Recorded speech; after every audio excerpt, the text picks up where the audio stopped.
ট্রেনের টিকিট করেছেন কিন্তু কনফার্ম হয়নি, ওয়েটিং লিস্ট টিকিট কেটেছেন, এখন চিন্তা করছেন যে কনফার্ম হবে কিনা। তাই আজকের ভিডিও টপিক হলো type of waiting list and their confirmation chances. কি কি ওয়েটিং লিস্ট আমাদের দেওয়া হয়ে থাকে এবং আরএসি কি, আরএসি যে কোন ওয়েটিং লিস্ট টিকিট তোমার কনফার্ম হবে এবং কোন ওয়েটিং লিস্ট টিকিট তোমার কনফার্ম হবে না। অনেক সময় আমরা যখন ফ্যামিলি নিয়ে যাতায়াত করি, আমার বাবা মা বা আমার ফ্যামিলি নিয়ে যখন আমরা যাতায়াত করি, তখন আমরা কি করি, পছন্দ মতন সিট পাই না। কখন সিটটা পাই না? যখন সিট অ্যাভেলেবিলিটি খুব কম থাকে।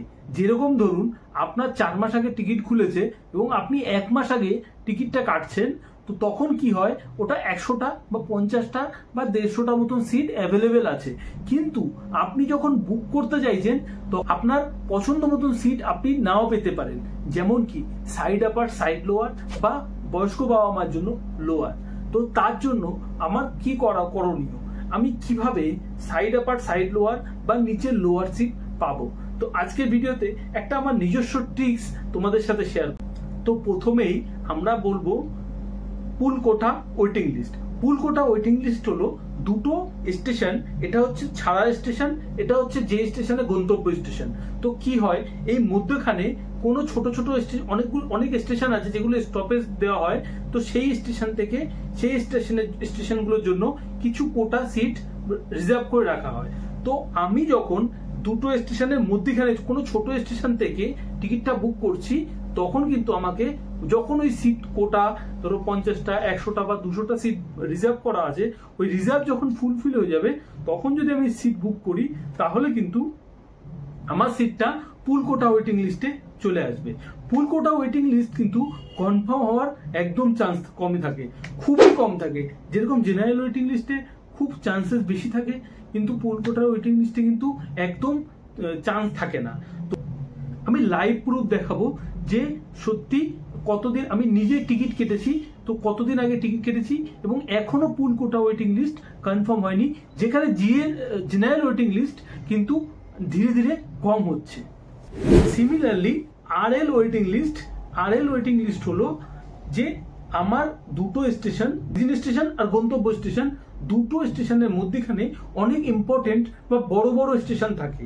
যেরকম আমি এখান থেকে দিল্লি থেকে কলকাতা জার্নি করছি, তখন কিন্তু আমার কানপুর হয়ে গেল বা এলাহাবাদ হয়ে গেল একটা বড় স্টেশন। বিশেষ করে কানপুর একটা বড় জাংশন স্টেশন। তো কানপুর থেকে যারা টিকিট কাটবে, সেই সিট যদি বুক হয়ে থাকে, তাহলে কিন্তু remote location waiting list ticket দেওয়া হবে তাদের। তো এই রিমোট লোকেশন ওয়েটিং লিস্ট টিকিটেরও খুব কম চান্সেস থাকে কনফার্ম হওয়ার। আরএসি মানে হলো রিজার্ভেশন এগেইনস্ট ক্যান্সেলেশন। মানে কি, তুমি ধরো জেনারেল ওয়েটিং লিস্ট বা যে কোনো ওয়েটিং লিস্ট টিকিট কাটলে, তো ধীরে ধীরে কি হবে, যত মানুষ টিকিট ক্যান্সেল করবে, তোমার কিন্তু আরএসি সংখ্যা কমতে থাকবে। ওয়েটিং লিস্ট থেকে আরএসি আসে এবং আরএসি থেকে কনফার্ম হয়, তো আরএসি সংখ্যা কমতে থাকে। তোমার যদি আরএসি ট্রেন ছাড়ার আগে, চার্ট প্রিপারেশন হওয়ার আগে পর্যন্ত আরএসি কনফার্ম না হয়, তার মানে কিন্তু একটা সিট তোমাকে দুজনকে শেয়ার করতে হবে। মানে সাইড আপ, এই সিটগুলো খালি সাইড লোয়ার কনফার্ম করা হয়, সাইড লোয়ার গুলো অ্যালোকেট করা হয়।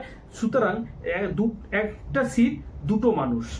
জেনারেল ওয়েটিং লিস্ট, যেখানে অনেক পুরো ট্রেনের একটা জেনারেল ওয়েটিং লিস্ট একটা কোটা থাকে, সেই কোটা দিয়ে কিন্তু আস্তে আস্তে টিকিট কাটে এবং জেনারেল ওয়েটিং লিস্টের কিন্তু সব থেকে বেশি চান্সেস থাকে, কারণ যে জেনারেল ওয়েটিং লিস্টের সিট সংখ্যা বেশি থাকে, ওটাও একটা কোটা। যেরকম পিকিউ ডব্লিউএল, যেমন আরএল ডব্লিউএল একটা কোটা, জিএল ওয়েটিং লিস্টও একটা কোটা।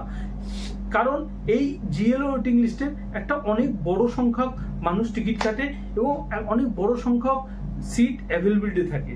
তো তার জন্য এখানে কিন্তু অনেক চান্সেস কিন্তু অনেক বেশি কনফার্ম। এখন আসি সেই সিক্রেট আমার পরামর্শ, যে তোমাদের যদি পছন্দ মতন সিট চাই, যেরকম লোয়ার বা সাইড আপার, সাইড লোয়ার, কিন্তু সিট অ্যাভেলেবেল আছে, কনফার্ম আছে, কিন্তু আমি কিন্তু যদি টিকিট কাটি আমার কিন্তু কনফার্ম টিকিট পাবো, কিন্তু আমার পছন্দ মতন সিট পাবো না, হয় আমি মিডিল পাবো না হলে আপার পাবো।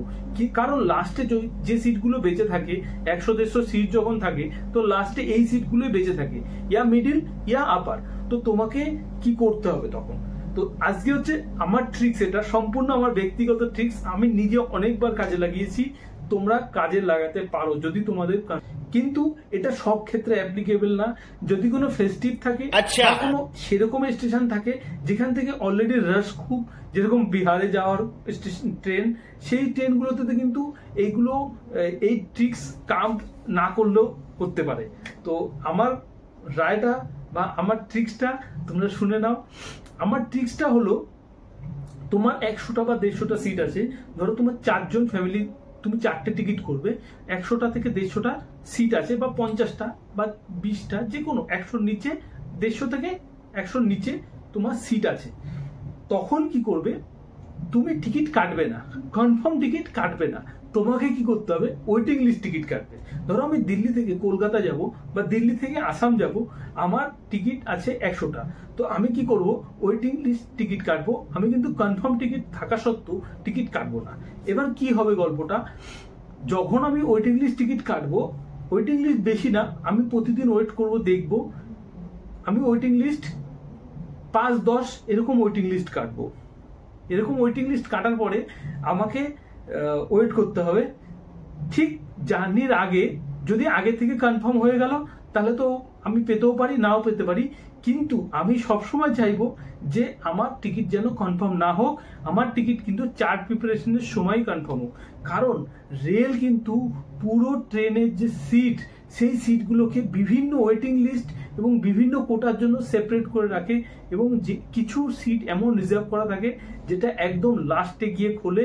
তাই তোমরা একটা চান্স নিতে পারো, হয়তো তোমার সিটটা ওইভাবে কনফার্ম হয়ে যেতে পারে, তোমার পছন্দ মতন সিট তুমি পেয়ে যেতে পারো।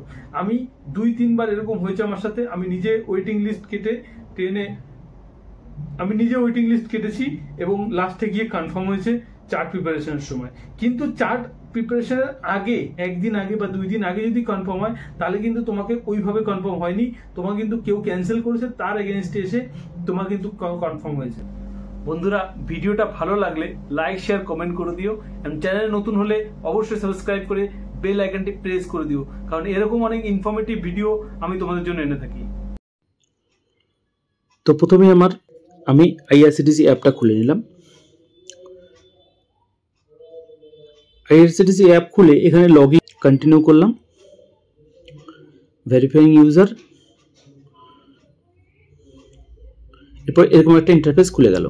এই ইন্টারফেসে এখানে ট্রেন আছে, তো আজকে আমরা ট্রেন নিয়ে কথা বলবো। তো ট্রেনটা ক্লিক করব।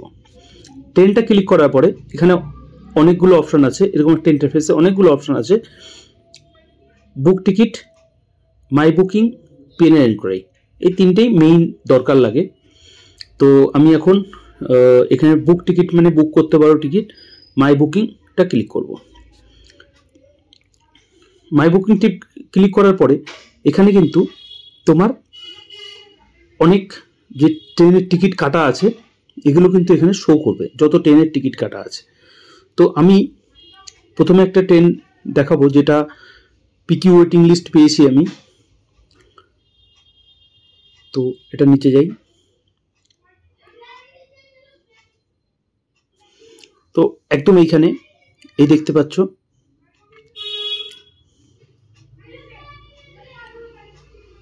এই একদম এইটা সরাইঘাট এক্সপ্রেস 2 জুলাইতে আমি বুক করেছি। এবার এটা স্ট্যাটাসটা দেখি আমি।